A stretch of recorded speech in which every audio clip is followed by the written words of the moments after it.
Hi friends, welcome back to my channel. Friends, ఈరోజు మనం hybrid mutual funds అంటే ఏంటో తెలుసుకుందాం. ఫ్రెండ్స్, లాస్ట్ వీడియోలో మనం equity mutual funds, debt mutual funds గురించి అయితే ఫుల్ క్లారిటీగా అయితే తెలుసుకున్నాం. ఫ్రెండ్స్, మ్యూచువల్ ఫండ్స్లో మనకి మెయిన్గా 3 రకాల కేటగిరీస్ అయితే కనిపిస్తాయి అన్నమాట: equity, debt, hybrid. So last వీడియోస్లో మనం ఈక్విటీ, డెట్ మ్యూచువల్ ఫండ్స్ గురించి అయితే చూసాం. ఈరోజు మనం హైబ్రిడ్ మ్యూచువల్ ఫండ్స్ గురించి ఫుల్ క్లారిటీగా అయితే చూద్దాం. ఫ్రెండ్స్, లాస్ట్ వీడియోస్ ఎవరైనా చూడకపోతే చూడండి. అంతకంటే ముందుగా మన ఛానల్‌ని అయితే సబ్స్క్రైబ్ అయితే చేసుకొని చిన్న సపోర్ట్ అయితే నాకివ్వండి. ఫ్రెండ్స్, ముందుగా అసలు హైబ్రిడ్ మ్యూచువల్ ఫండ్స్ అంటే ఏంటో తెలుసుకుందాం. మనం ఈక్విటీ మ్యూచువల్ ఫండ్స్ గురించి మాట్లాడుకున్నాం. అలాగే డెట్ మ్యూచువల్ ఫండ్స్ గురించి మాట్లాడుకున్నాం. ఫ్రెండ్స్, ఈక్విటీలోను, డెట్‌లోను రెండిట్లో కలిపి ఇన్వెస్ట్ చేసేదాన్ని మనం హైబ్రిడ్ మ్యూచువల్ ఫండ్స్ అని చెప్పేసి అంటాం అనమాట. ఈక్విటీలో మనం ఏం చేస్తాం, ఓన్లీ స్టాక్ మార్కెట్‌లో అయితే ఇన్వెస్ట్ చేస్తాం. డెట్ మ్యూచువల్ ఫండ్స్‌లో గవర్నమెంట్‌కి సంబంధించిన సెక్యూరిటీ బాండ్స్‌లో మనం అయితే ఇన్వెస్ట్ చేస్తాం అనమాట. సో ఈటి రెండిటి పైన ఇన్వెస్ట్ చేయటాన్ని మనం హైబ్రిడ్ మ్యూచువల్ ఫండ్స్ అని చెప్పేసి అంటారనమాట. సో క్లారిటీగా అయితే తెలుసుకోండి. మూడిటి గురించి నేను ఎక్స్‌ప్లెయిన్ చేసేసాను ఆల్రెడీ. సో రెండిట్లో ఇన్వెస్ట్ చేసేదాన్ని హైబ్రిడ్ మ్యూచువల్ ఫండ్స్ అని చెప్పేసి అంటారనమాట. సో అసలు ఈ హైబ్రిడ్ మ్యూచువల్ ఫండ్స్‌లో ఎన్ని రకాలు ఉన్నాయో తెలుసుకుందాం.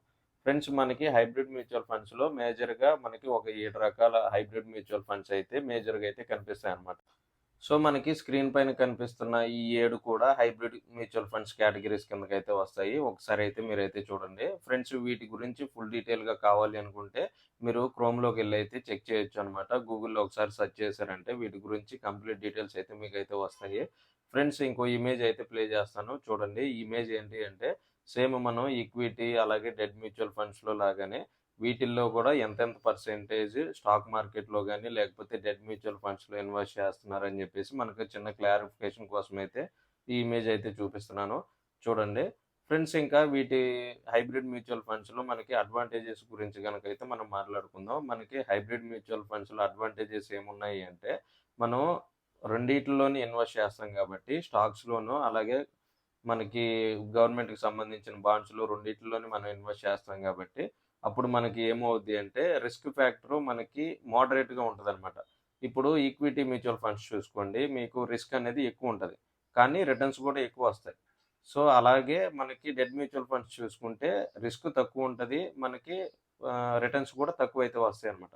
కానీ హైబ్రిడ్ మ్యూచువల్ ఫండ్స్ ఏంటి అంటే మనకి అటు కాదు, ఇటు కాదు 50, 50 ఛాన్సెస్ అయితే ఎక్కువుంటాయన్నమాట. మనకి ఎక్కువ రిటర్న్స్ రావు. మన డబ్బులనేవి ఎక్కువ మనం రిస్క్ అయితే పడనవసరం లేదన్నమాట. సో రిస్క్ ఫ్యాక్టర్ గాని, రిటర్న్స్ గాని మనకి ఇంటర్మీడియేట్ లెవెల్‌లో అయితే ఉంటాయన్నమాట. సో ఇంకో అడ్వాంటేజ్ ఏంటి అంటే మనం ఈ మ్యూచువల్ ఫండ్స్‌లో ఇన్వెస్ట్ చేయాలి అంటే సేమ్ మనకి ఈక్విటీ డెట్ లాగే మనం లంసమ్‌గా గాని, సిప్‌గా గాని రెండిట్లో లాగా అయితే చేసుకోవచ్చనమాట. ఇందులో గూడా మనకి చాలా సింపుల్‌గా మనం మ్యూచువల్ ఫండ్స్‌లో ఇన్వెస్ట్ చేసి అలాగే దాన్ని విత్‌డ్రా చేసుకునే ఆప్షన్స్ అయితే ఈజీగా మనకైతే ఉంటాయన్నమాట. అసలు ఇందులో ఎవరు ఇన్వెస్ట్ చేయాలో ఇప్పుడైతే తెలుసుకుందాం. ఇందులో ఇన్వెస్ట్ చేయాలి అనుకున్న వాళ్ళు కొంచెం స్టాక్ మార్కెట్ గురించి ఎక్స్‌పీరియన్స్ ఉన్నవోళ్ళు దీంట్లో అయితే ఇన్వెస్ట్ చేయొచ్చు. మన డబ్బులు అటు ఇటు 50, 50 ఛాన్సెస్‌లో ఉంటాయి కాబట్టి, మనకి కొంచెం మన డబ్బులు పోకుండా ఉంటాయి. అలాగే స్టాక్స్ గురించి కూడా కొంచెం తెలిసినట్టయితే ఉంటదనమాట. ఎవరైతే కొంచెం ఇంటర్మీడియేట్ లెవెల్‌లో ఉండి స్టాక్ మార్కెట్ గురించి తెలిసిన వాళ్ళు ఉంటే గనక, ఈ హైబ్రిడ్ మ్యూచువల్ ఫండ్స్‌లో అయితే మీరైతే చూజ్ చేసుకోవచ్చు. సో, ఇంకా ఇందులో మనకి టాక్స్ విషయాల గురించి గనుక మనం మాట్లాడుకుంటే, మనకి same equity mutual funds, debt mutual ఫండ్స్‌లో ఎలా ఉన్నాయో, సేమ్ అలాగే మనకి ఈక్వల్‌గానే టాక్స్ కూడా అయితే ఉంటదనమాట. సో, ఫ్రెండ్స్, నేను ఈ మూడిటి గురించి క్లారిటీగా అయితే మీకైతే ఎక్స్‌ప్లెయిన్ చేశాను. ఈక్విటీ అలాగే డెట్ మ్యూచువల్ ఫండ్స్ గురించి ఎవరైనా చూడకపోతే ఆ వీడియోస్ అయితే చూడండి. మనకి మ్యూచువల్ ఫండ్స్‌లో మేజర్‌గా మనకి ఈ 3 కేటగరీస్ అయితే కనిపిస్తాయన్నమాట. ఎవరైతే ఈ చూడలేదో లాస్ట్ వీడియోస్ కంప్లీట్‌గా ఈ మూడిటి గురించి అయితే తెలుసుకొని అప్పుడైతే మ్యూచువల్ ఫండ్స్‌లో ఇన్వెస్ట్ చేయడానికైతే ట్రై చేయండి.